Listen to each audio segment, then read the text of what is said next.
Hello and welcome back to Mad Dots Art. If you are just joining me, if this is your first video of mine, today I'm going to talk about paints and paint consistency. I have done a video on tools that you might want or need to get started.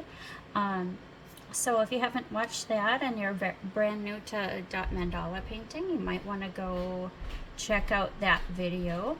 Otherwise, let's get started on talking about paints. For today, I think it's easiest to demonstrate how your paints affect your dots by actually doing a little bit of dotting. So it'll be a kind of a 2-for-1 lesson. And I'm just going to get a couple paints in my palette to start out with.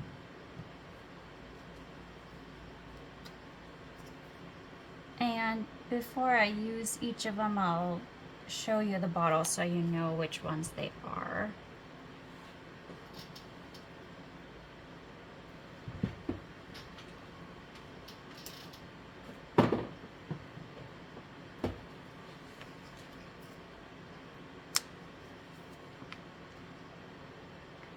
Okay.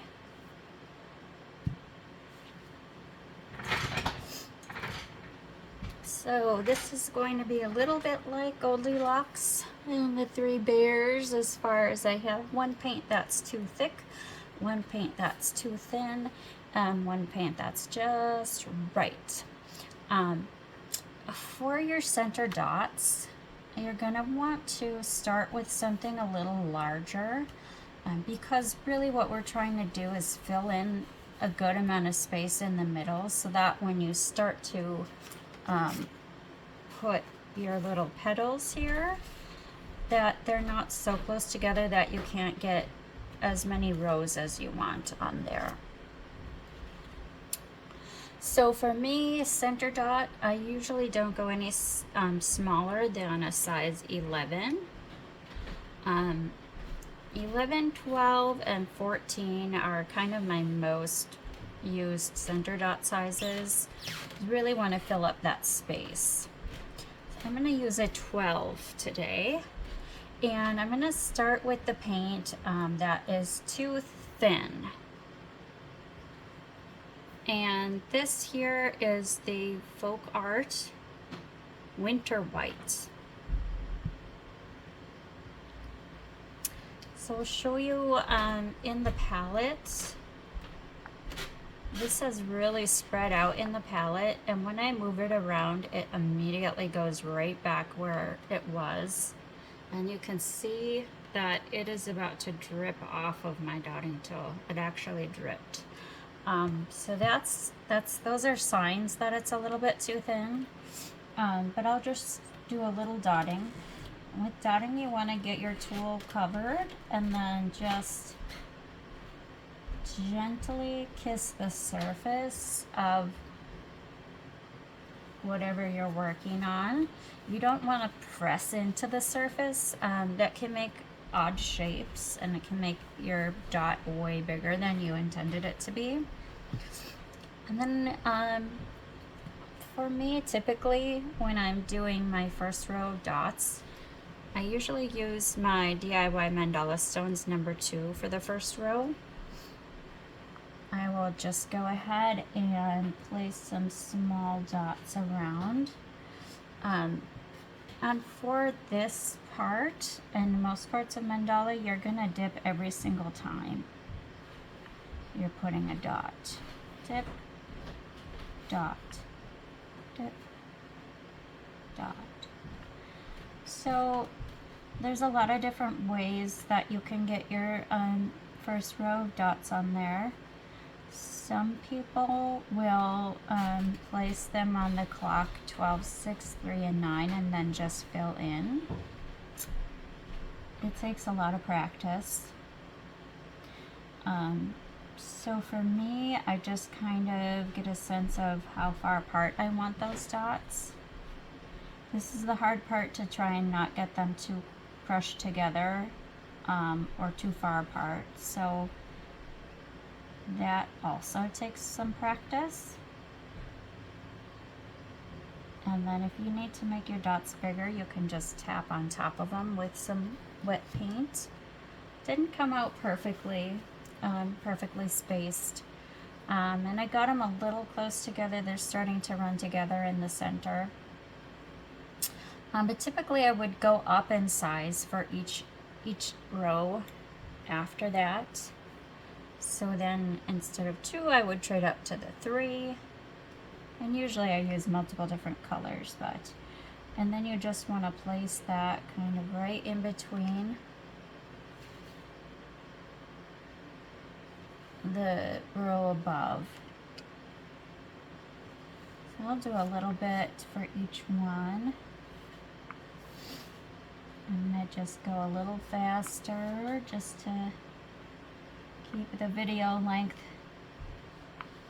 reasonable. With the second row, it's a little harder to get your spacing perfect if you're trying to fit them into a much smaller area. So, there again, I didn't do a great job of spacing on that one, but that gives you the general idea. Typically, I'm gonna do at least 4 rows of these dots around the center before I start to build anything on there. I'm going to shorten it up today and just do the 3. Again, the reason I would typically want to do 4 rows is so that when I'm building out here, the things are not so close together that I can't fit items that I want to. Just gives you a lot more space to work with. So there I did my number 2, number 3, and number 4. That did fill up that circle nicely. So I'm gonna do a row of petals, what I call petals. And so with the petals, I typically don't go smaller than an 8 unless I'm working on a really small surface like a painted stone or bookmarks.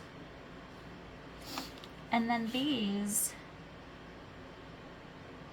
I typically try to place on those clock points. So if you're looking at 12 o'clock, 6 o'clock, 3 o'clock, and 9 o'clock. And then I want to do the points in between. Ideally, I would have my markings, my guidelines going all the way around, but since this is just for demo, I'm just gonna set them there. And I'm wiping off my tools in between using them. Okay, so for the feathers or petals, whatever you want to call them, you'll need your center dot. And then for me, I always start with my 1.5 millimeter for my, what I'll call a cherry dot. And that cherry dot is the one that goes above your center dot. So I don't like to have a really round shape, so I put my cherry dot up off of that just a little bit. I leave a little space in there, so it gives me a little taper. So we're 1.5. I'm not going to do this all the way around, just for demo purposes. And then I always go walk my dots with a 1.0, and I'll show you what walking the dots is. For walking the dots, instead of just dipping mine in, I usually try to get a little bit more by swirling it around in there.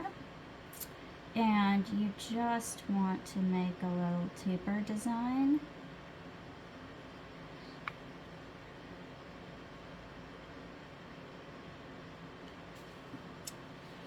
And then I go up a size on each of the parts. So my cherry dot over top of that is now going to be a 2.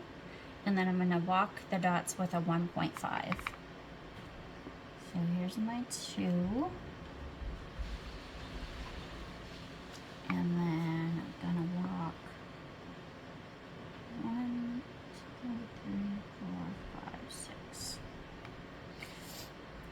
always want to try and end my row of dots on the same line. So I have that guideline there, so that's where I'm stopping for each of those. And the next row I'm going to go up a 2.5 for the cherry, and a number 2 for the walking.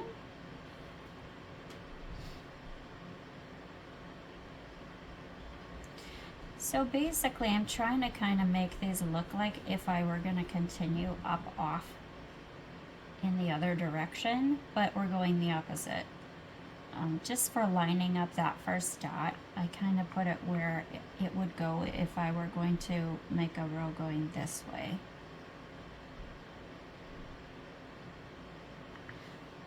So the more consistent you are with how much paint you get on your tool, the more even these will look. And then I almost always do 4 rows when I do a petal, so I'll just do that. Then up a size again to the 3.0. Again, these tools don't rarely ever come numbered, so I recommend buying a set where the website tells you what size. I got these off Amazon, so I just went back to the Amazon site and it showed the different sizes, so I just numbered mine. All right, and then that was a 3, so we're gonna walk with a 2.5. And you might find the farther you are away from that line, you might need to dip more than once. So I'll show you the difference between not dipping again and then dipping again. Typically you would want to do the same thing on both sides so it looks even, but do you see how these got really small and disappeared by the time they got to the bottom, but this side, because I dipped a second time, they stayed more consistently even. So that was my paint that is too thin. It's not terrible. I'm gonna go now to my paint that's too thick in the middle. And this one is Folk Art Calypso Sky. Most of your folk art paints are going to be too thick right from the bottle. Except this one, for some reason, that's the only one I've found that's been too thin, and it's one of my only paints that's too thin. For too thin paints, you can, I've never tried it, I've heard of it, but you can put a little bit of cornstarch in your paint and that will thicken it up just a little bit. I haven't tried it. I wonder texture-wise if it's going to be really gritty. But anyway, I'm going to use the same size tools and get my too thick paint on there. There's my number 12. Couple things you might notice in the pot. When I move it, it gets that little peak that doesn't go away right away. And this is nowhere close to dripping off my tool. It's sticking on and leaving a point on the end of the tool. Those are visual signs that I know this is going to be too thick. But here we're going to go in with our center. So right away you can see, hopefully this translates on camera, this left a pretty tall peak on there. It's not desirable in dot mandalas. If you want to make them look a little more 3D and give them depth, you're gonna put typically what's called a top dot on them. So I had a purple dot under there and then I put the orange on there. It just kind of makes it look a little more two-dimensional.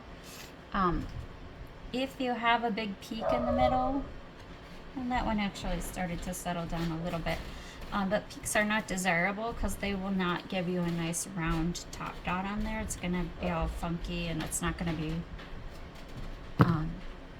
a good shape. So I'm gonna do again with my number 2, the dots around.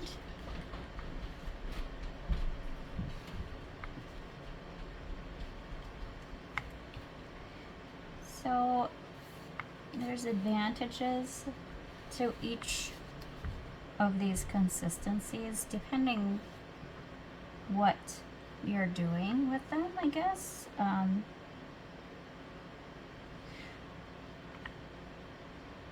You may notice that these seem to tend to run together. That's really hard to control in a paint that's too thin. Whereas if your paint is too thick, you're not going to have that issue quite as much. But you're going to find that it's really a lot harder to get a consistent shape with paint that's too thick. So one might be perfectly round and the next one might be a little bit not round. And this is not even the worst too thick paint. We'll talk about metallics in a little bit. But just for a demo, this is a paint that I like to use because color-wise, a lot of the deco art paints, they just have, well, deco art paints are the ones that I prefer to use. Deco Art Americana, and I'll talk about that next when I do my perfect consistency spiel. Just getting some more of these on. So one thing you might notice is that these dots are smaller than the white dots were, and I'm using the same exact tool. Because those are so thin on this white, because they were so thin, they spread out more. So really, if you're gonna use a paint that's either too thick or too thin, you're better off using the thin ones and just giving yourself a little more room to work with. This is actually turning out not too bad, but I'll just show you some walk dots with it, which is where you're usually gonna run into a little bit more issue with a drier or thicker paint. 10, again, we're starting with the 1.5, and flip that guy around. And here's where sometimes you're gonna hit some trouble.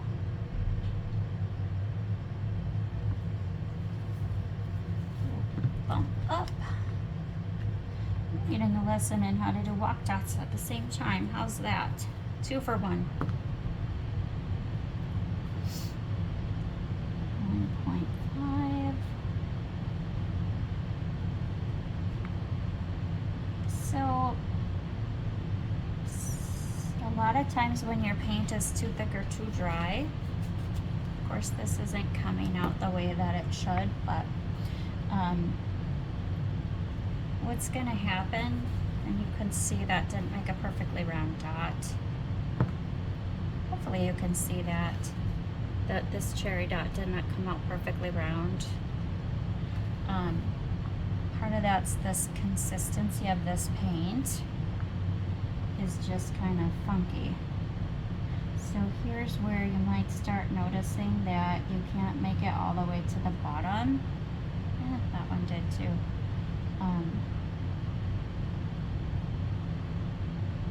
If you're having trouble with the shapes not staying true, or you're having trouble with the paint getting all the way to the bottom, your drier paints are gonna typically be the cause of that.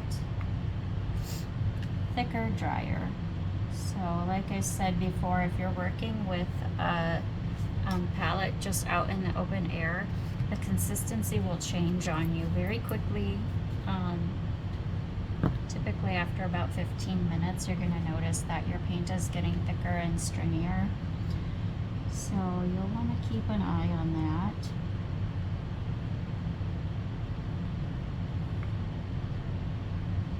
This is not terrible, but you might notice that the dots are kind of small and harder to get close together because they're thick. And some of them did not come out the right shape. Okay, last set of the perfectly good one. Really good. So these are my star paints. Deco Art Americana. Deco Art has tons of different kinds of paints, but it's the Americana that you want to look at. They're pretty much perfect for mandala dotting right out of the bottle. And for me then, when I'm doing this, I'm going to consider, it's the paints that I measure all others by. So if I know what a Deco Art Americana paint feels like, I'm going to try and manipulate my other paints to feel that same way when I'm using them. Just because it goes so smoothly. And again, we're going to go with that number 2. And dot, dip.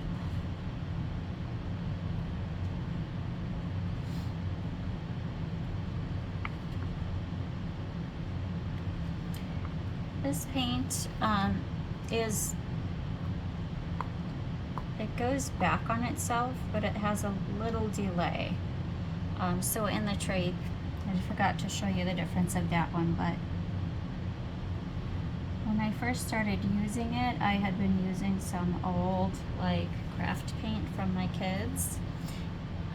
If you get too much buildup on your tool, you just wipe it off so that your dot size can stay consistent.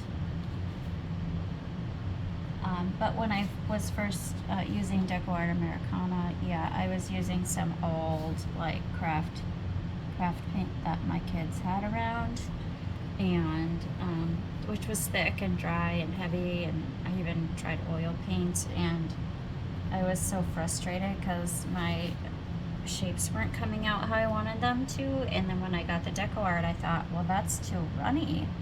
But then when I started actually doing mandalas with it, I was like, oh my goodness, all this time I was actually not bad at this. It was just the paint that was making it look bad because the shapes weren't right and the sizes weren't consistent. So you really, like I said, runnier is actually gonna turn out a little better. It just might take a little bit of practice to get used to. You might want to size down a tool or leave extra room in between. Here, I'm trying not to get my sleeve in the wet paint from the others. So that's something to keep in mind too, is that just because you have a paint that's a little bit too runny doesn't mean that you can't use it. It just means that it's going to take a little extra patience and practice to learn how to work with that paint. Whereas if you have a paint that's too thick, it's probably going to be frustrating for you. I won't go all the way around. I think you can probably see, again, I'm ending on my number 4. And it's similar in size to these. But my dots are a lot more consistent just by the sole factor of the paint being a good consistency. It's not too thin, it's not too thick, and it's not dried out yet. It is sitting out where it will dry eventually, even the good stuff. I'm going to do a little petal, and it just feels nice with the right consistency paint. Oh, I gotta get the right size cherry dot on there. Hover. And then we're gonna just dot, dot, dot, dot, dot, dot.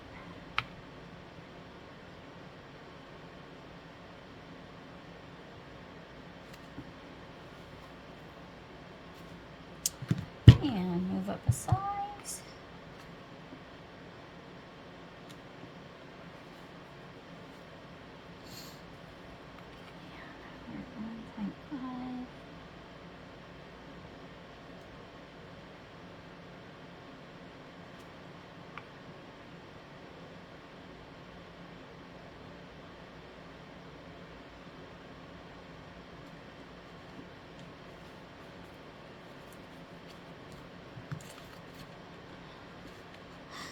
Where's my 2.5 tool? There it is, off to the side. Okay. I always leave a little bit of extra room so that you can center that dot nicely. Some people, to figure out where that dot should be placed, treat it as if we're making a diamond there. So your diamond would be, that's the wrong size tool, kind of offset here.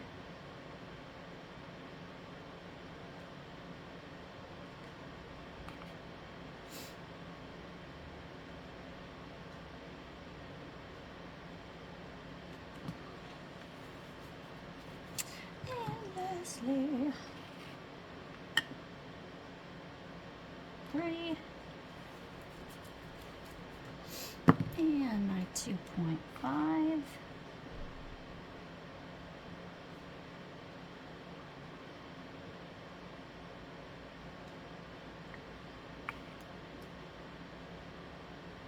A lot of videos that show how to do these walked dots or petals are sped up, so it looks like they're just going really fast. But take your time and they'll turn out a lot better. So that's basically, you get a much nicer shape with the paint consistency that's right versus the paint consistency that's too thick. It's going to make things look small and spread out, and the paints that are too thin, they're going to start to want to run together on you, which I don't think when I was doing those that they were that close, but because it's so thin it actually spread out after I finished dotting that. So just something to keep in mind consistency wise. Some other paints that I like to work with are these Folk Art Color Shift paints. And most of your specialty paints, your metallics, color shifters, they're going to be too thick right out of the bottle. And I will show you, see if this is one. Again, I've got that little peak on there. It's not terrible. I have some of these gold guys are. Here's a Folk Art Brush Metal. This is the brushed antique gold. That one actually, sometimes if it's too thick, I will wait and see how it settles. You don't want that peak on them, but if they settle down to a nice domed dot, sometimes I'll just work with them as is. Especially one of my favorite paints is the Pearl, Folk Art Metallic Pearl White. It is just, it's really, these are heavy bodied, so they're a thicker paint. Oops, see that? Made a big mess. Wipe off and do that again. So they're just a thicker paint that will give you a much more plump dot. They don't necessarily leave a peak. Oh, that's really starting to get funky inside of my container. Here I have some hot.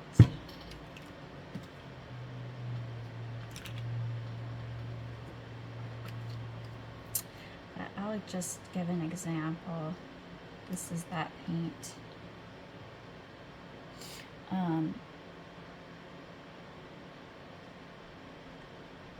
I like to just give a swirl so it doesn't, it has a little attachment. And although that's a thick paint, I just leave it thick because it stands up off of your surface and it will dry that way. And if you put another layer on once it's dry, it will pop off the surface even more and it will look kind of like a real pearl. So those are paints that I work with that sometimes need a little help. Now I did mention that I would show what to do with your thicker paints. And for me, I use this product called Fluitrol. It's latex based, so it doesn't affect the color of your paint, but this helps to thin it out and smooth it out so it's easier to work with. I just put some of mine in this little eyedropper bottle, and I'm gonna put some in this blue paint that was too thick. The amount that you'll need is gonna vary depending on how thick your paint is, or if it starts to dry in your palette, you could use this to save it to help with the end of your project. I'm just using a toothpick to mix it with because I like to be able to throw away things with paint on them. Bad for your plumbing to wash it down the drain, so. And then I'm gonna test again and see how quickly that goes back to, loses its shape. That's pretty good, actually. You can make it thinner if you want. You're gonna find your own consistency that you prefer to work with. Some people don't like Deco Art Americana paints, but overwhelmingly, they're the most. When people ask for suggestions on what paint to get, you're gonna always hear Deco Art Americana, just because it's pretty perfect right out of the bottle. You don't have to monkey with it. So now that that is thinner, it's going to give me a better consistency in making dots. When you're dotting, you want to try and go straight down on the page. I think I might have been tipped at an angle for some of those. It's one of those things that just takes time to get used to. Having that consistent amount of pressure, the consistent amount of paint on your tool, and then trying to get them the same spacing in between. Spacing is a lot harder, as I said, with the thinner paints, because you'll need to leave a little extra room for them because they're going to spread. Other than that, I think that's a good start for you on the paints and paint consistency and how it can kind of affect your walk dots. So yeah, I think I'll leave it there for this video, and then on the next video I might just give you a small example of how to do swooshes. Swooshes are something that a lot of people struggle with. And that's kind of these little guys here. You can do them with a brush or with a dotting tool, and both have their challenges. So I think I'll work on swooshes next time, and then maybe after that we can start diving into do some real mandala tutorials. Thanks for tuning in today, guys, and I hope you see some of my other stuff coming up. Bye.